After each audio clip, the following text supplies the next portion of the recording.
dur mili nang rana mahir me pi ni tum bor vela me jio jing hon kai ke man sing rong aloti. Happy birthday, happy birthday, happy birthday to you.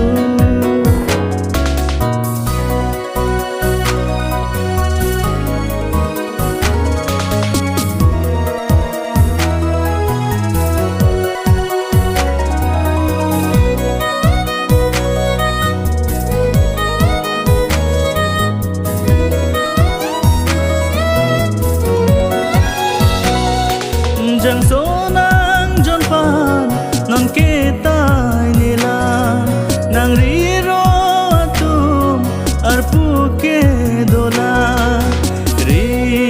pon bom nang keng kam kayar jab thek ji apam chelo pa me tu dena khan mum chinki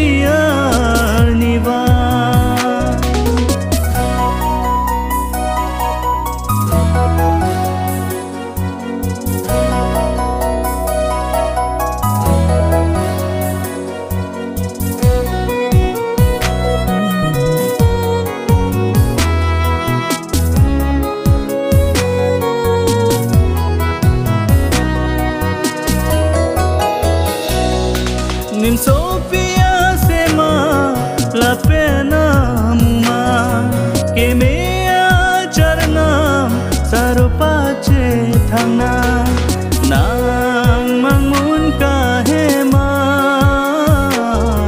hing chong atur palongna riro la pen khe apharman nang bahaman ping padona nang kahache ani julang esona lang dio jing ho jang so dur mili.